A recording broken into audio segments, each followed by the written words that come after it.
Hello, welcome to lesson number 3 in Unit 4, Graphing Quadratics in our grade 10 academic math class. So today we're going to be looking at how to build the equation of a quadratic relation in vertex form. So this first part is really just a summary of the form of the vertex form, and you can see that down here.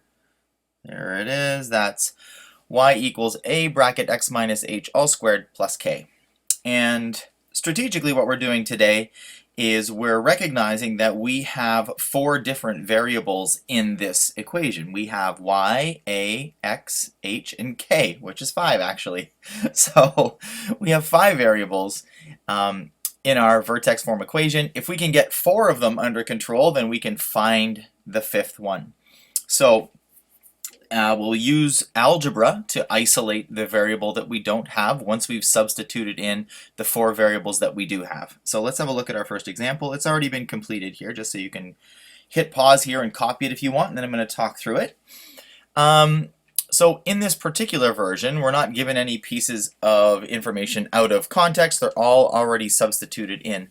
So we have 6 equals a bracket 1 minus 2 all squared plus 4. So our variable is a. We are going to isolate a. There's a whole bunch of things that are happening to it. It's being squared and having 4 added to it, or sorry, it's being multiplied by 1 minus 2 squared and having 4 added to it. So we're going to undo those things. First thing we want to do, however, is simplify the brackets. So 1 minus 2 gives us negative 1. And next thing we're going to do is do the exponents. So we're following bedmass here, and we're going to square negative 1, which gives us 1. And once we're done that, we are going to move 4 over to the other side by subtracting 4 from both sides, which gives us 6 minus 4 on the left side of our equation, which gives us 2. So our a value is equal to 2. That's the way it works. Let's try a similar thing in example B. Let's change up my color, and off we go.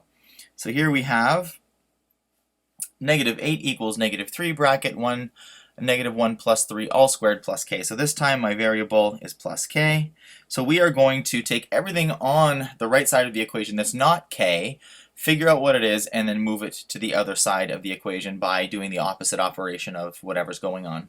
So let's start by simplifying the bracket. So we have negative 8 equals negative 3. Negative 3, or negative 1 plus 3 gives us 2, and that's going to be squared plus k.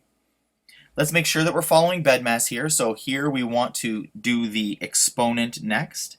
So we have negative 8 equals negative 3, and this will now be 2 squared, which is 4, plus k. And next the multiplication. So we have negative 12 plus k, and now we're going to bring negative 12 over to the other side of the equation by adding 12 to both sides of the equation. Negative 8 plus 12 gives us 4, so 4 is equal to k, and that's how we work it through. Let's try one more example. Here we have 0 equals a bracket 5 minus 1 all squared plus 8. A is going to be our variable. So what I'd like you to do is try this one on your own. So hit pause in the video, work this question through, and when you're done, come on back, I'll work it through with you or for you, and then we'll see if you're right. So pause here, and we'll see when you come back. Okay, now you're back. We are going to first simplify the brackets. 5 minus 1 is going to give us 4, which is squared, plus 8. Next we're going to do the exponent. That's going to give us a times 16 plus 8. Now we're going to transpose negative 8 over to the other, or 8 over to the other side of the equation by subtracting 8 from both sides. That's going to give us negative 8 equals 16a, and to isolate a, we're going to divide both sides by 16. Now negative 8 over 16 can be reduced.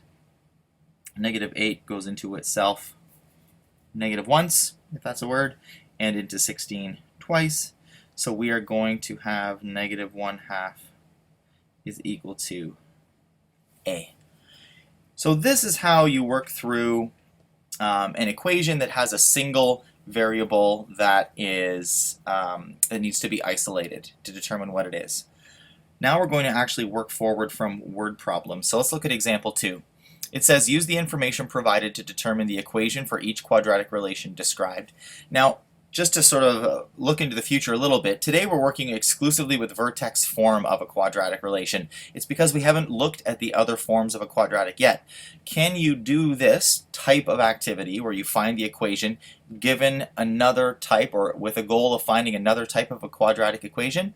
Yes. We're not going to do it today, but it will be coming up, so something to look forward to. Let's get to example A.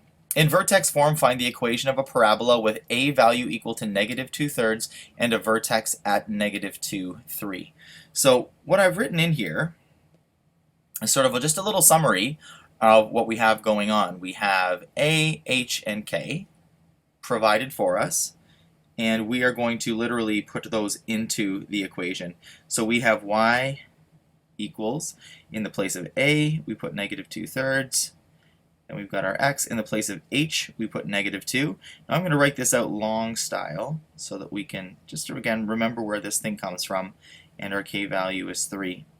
Now just to simplify these two negative signs here hanging out beside each other with no number in between, it will give us y equals -2/3 x plus 2 all squared plus 3.